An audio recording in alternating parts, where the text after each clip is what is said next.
Okay, I am here today with Roger Jewett, the CEO and co-founder of Bella Realty. Super excited to have you here, Roger. Thanks, Lisa. Thanks for coming. So can you tell us a little bit more what's Bella Realty? I'll tell you the story of how we started it. That's probably a good way for an introduction. And it started with about a year ago. An ex-neighbor, former neighbor of mine came to me with an idea about launching a new website to showcase all of the new home inventory in Calgary. And he was working for a new home builder at the time, and he realized as he was working there that there was really no central, easy place to go to look at all of the new home inventory in Calgary. You're forced to go look at multiple websites. So he came to me with that idea with a little bit of a discount pricing model. And when we researched it, we realized there was a much bigger void in the market. And generally in talking to people, we discovered that real estate buyers were frustrated with a poor user experience and poor search technology. It was kind of outdated, and they were frustrated with that. And sellers were generally frustrated with the high real estate fees that they were paying, and very little explanation sometimes of why they were paying so much. And so when we put all that together, we decided to launch, instead of just a new home website, a website that features resale homes as well as the new homes all together, and incorporate discounts for the sellers, as well as a rebate for buyers that work with our real estate. Awesome. And I know that when you first got into this, based on our coffee meeting that we had, that real estate was fairly new to you, was it not? I've been a buyer and a seller over the years, and always a student of real estate, just kind of always trying to understand where the market's at, mostly relative to the real estate that I own. So definitely I've been an investor and an owner over the years, but never, I'm not a real estate agent, and I've never really been close to the industry. So it's definitely a new, this is very new for me. New venture for you. That's pretty cool though. And I mean, based on what you've just described, like tremendously different than what everybody else is doing in the real estate market. You look at the typical brokerage model and how new homes are traditionally sold now, in a very different offering. And we like to kind of shake it up a little bit with new thinking. And but at the same time, we like to borrow ideas from other countries or other industries. And so what we're doing fairly closely models a couple of companies in the US that have made big strides. And it's really about, creating our own real estate brand, which is Bella Realty, managing our own brokerage, and also managing the real estate team, all in a very coordinated fashion. And in doing that, we think we can maximize our own earnings, but also provide a discounted fees to the customers that we work with. And it's all supported by a technology underlay, which is basically a better web search experience. The website we built, it's all our own technology, so we've got the ability to be fairly innovative in how we built that and how we can tweak it moving forward. And I'm sure the value to the end customer is really the convenience factor as well. It's, hopefully we've just launched, so we're fairly new, so it's yet to be proven, but we're very confident that it will be proved. But it's really about a better search experience. The website that we built, the software that we built, it taps in. We've launched in Calgary, so it taps into the Calgary real estate database. We've got all the same inventory that the MLS would have, but we think we've created a better user experience. We presented the data in a much better way. We've been able to offer innovative listing options for customers that list their homes with us. We've created more of a magazine-style spread layout of their home versus just a carousel of photos. So it's really about a better search experience for the buyer. For sure. And I know, even being a homeowner myself, going and taking a look at MLS, I found sometimes it was a little bit limiting on the information that was there or how it was displayed, because photos are great, but sometimes they don't paint the whole picture. So that's awesome that there's a more comprehensive view for people. So I'll just mention our web domain, which is buywithbella.com. Perfect. And what you'll find is even the photos, they're just a little bit larger. It just has a bigger impact when you view the homes on our website versus the MLS listing. And the data is presented in a completely different way, so it's much more intuitive. And core bits of information are readily available. for example, the square footage of a home is extremely hard to find. Some websites, we have a kind of, top kind of right side, so it's right there. And the filtering is much improved. And we've just really launched our basic filtering package to start, but in the next couple of weeks, we'll be going through our filtering system again. And so we'll basically have a very user-friendly search filtering process, so you can really kind of zoom in on the homes that you're looking for very quickly and easily. Again, for example, we can search by square footage, which is not readily available on other websites. So we're adding kind of new features that are not readily available on. Fantastic. I assume that it's not just you that is behind the Bella Realty name. I know that you had mentioned to me that you have a team that's helping with the build of the site. I'd love to hear just a little bit more about the key players and how everybody's positively impacting the Bella Realty name. Sure. Well, my original partner is Chris Matthews, and Chris has a background in sales. He's also the president of Bella. He's got 35 years of sales experience, and most recently he was a new home salesperson in Calgary, and so that's where he kind of developed the original idea. He was a realtor years ago, and he's just reestablished his real estate license, so he'll be kind of our lead kind of real estate agent. Khalil Ibrahim is our broker.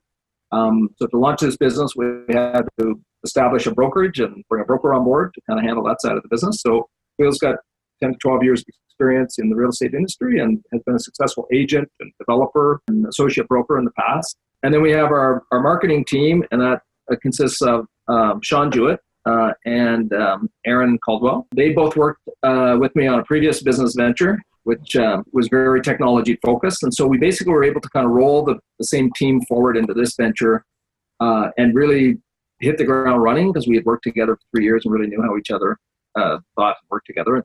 And so those two have helped build, the software and the search engine for our website, and also develop the copy and the marketing, branding, and all that kind of stuff. So we've done it all in-house, which enabled us to probably move a little bit faster than we otherwise would, and also to keep the cost down. Of course, that's fantastic.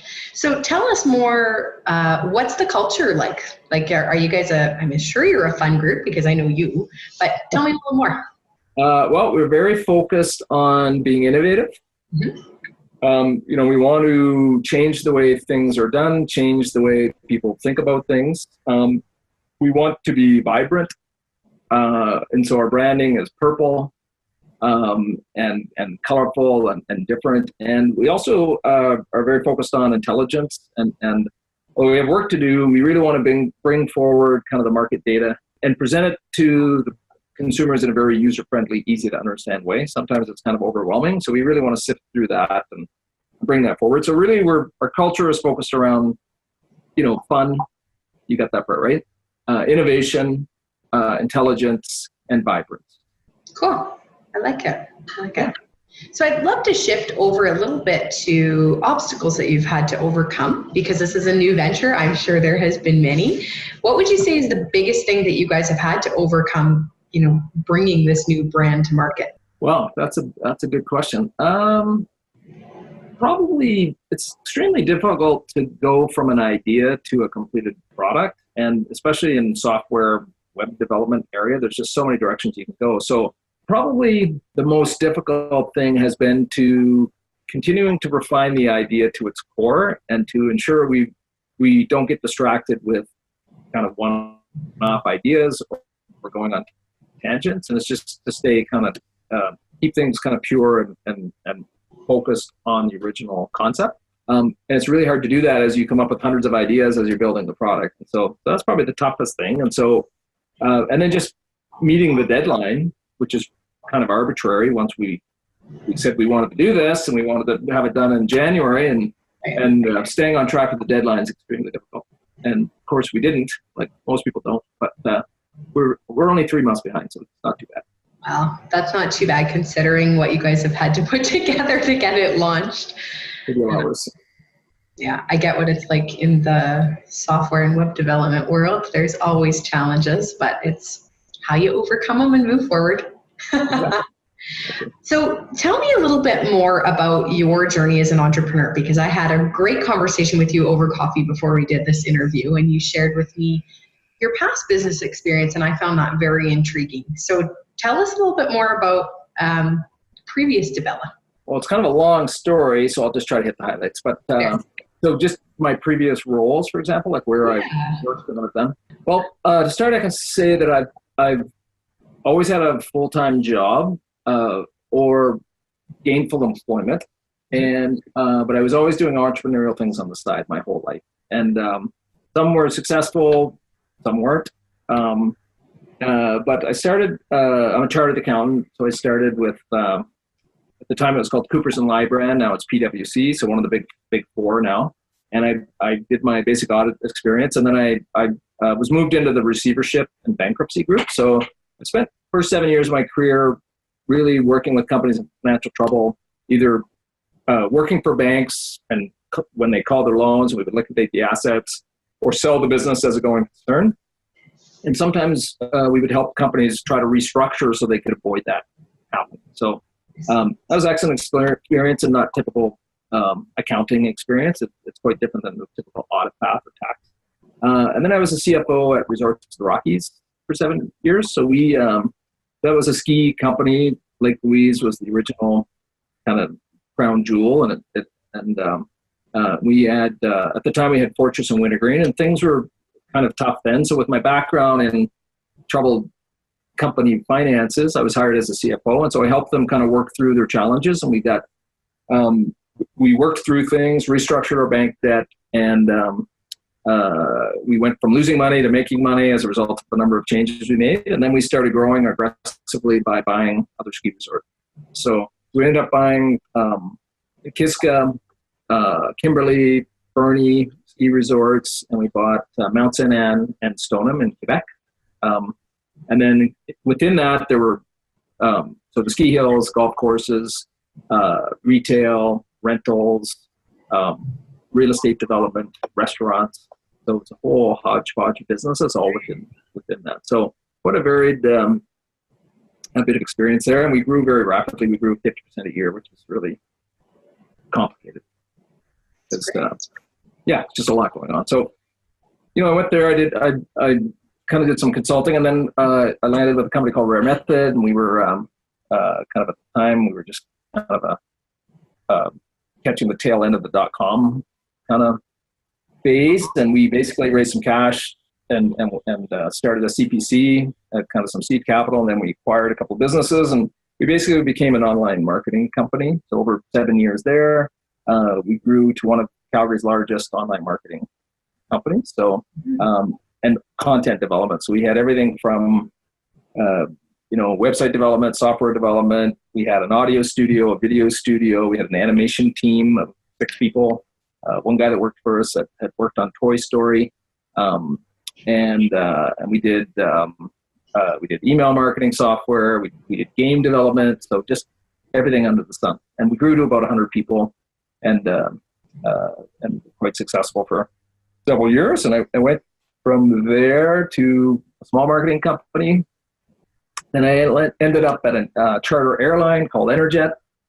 And at Enerjet, we operated 3 737 aircraft, and we did charter flights for the oil patch and flew people from Calgary to Edmonton up to the oil sands and back, the cruise basically. And but that was very tied to the oil patch ups and downs. And so after several years, oil patch went down, and they kind of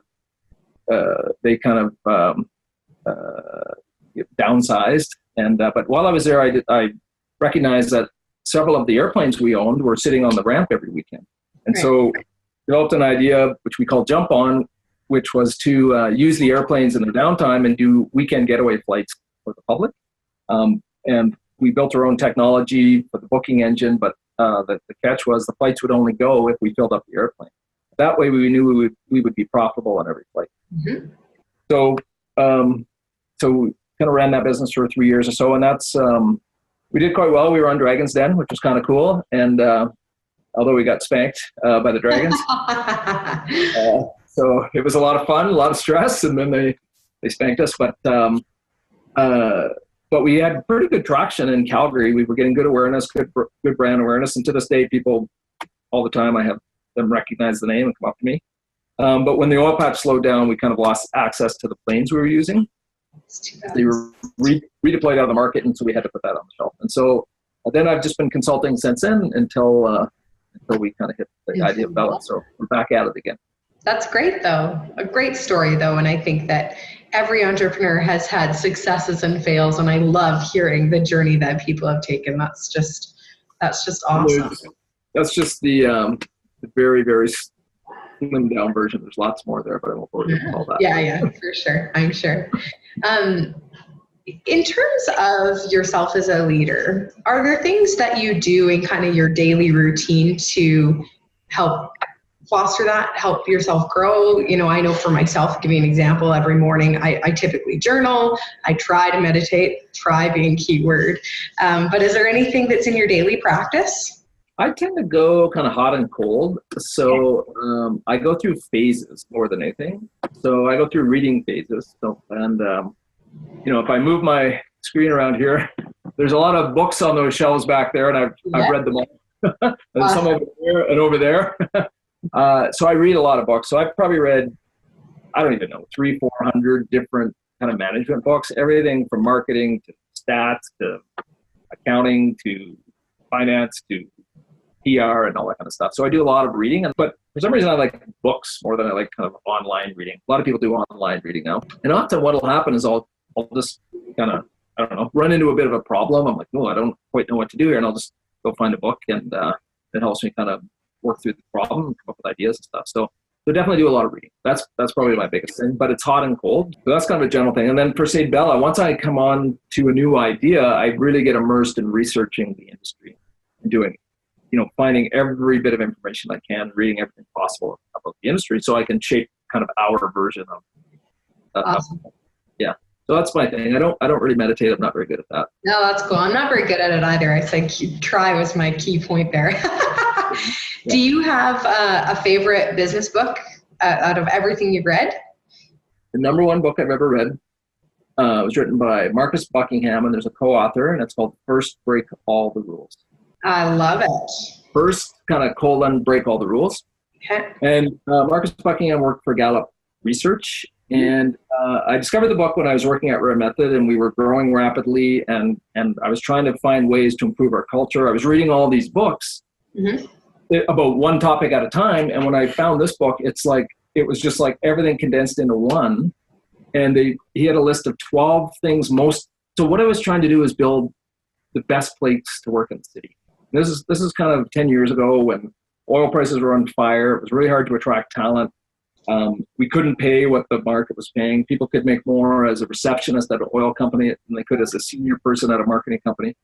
And so I'm like, I can't compete on wages. I need to compete on culture and the appeal of working at Rare Method. So I spent a huge amount of time trying to figure it all out. When I found this book, it basically just synthesized it all to 12 points. And so it listed the 12 things most important to an employee after the paycheck. I'm like, excellent. I'll just go down the list. There you go. And so I went down the list, and the first thing was tools to do your job.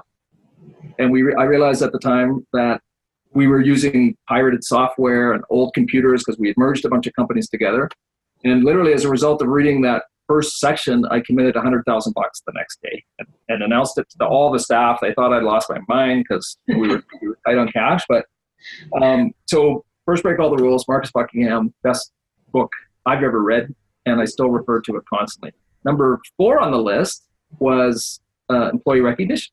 And I was raised on a dairy farm. You don't get a lot of recognition, and so I'm a little bit old school that way, but I'm like, okay, I have to listen to this. So I started reading a lot about recognition and the power of recognition and employee engagement, and really immersed myself in that concept. And so as a result of that, we tried some recognition programs that failed miserably. So we went back to the drawing board and we built our own program, which we called Rare Miles at the time. But it was basically an ability of staff to send Rare Miles to each other to compliment each other for job well done. So one thing led to another, and that product turned into Kudos.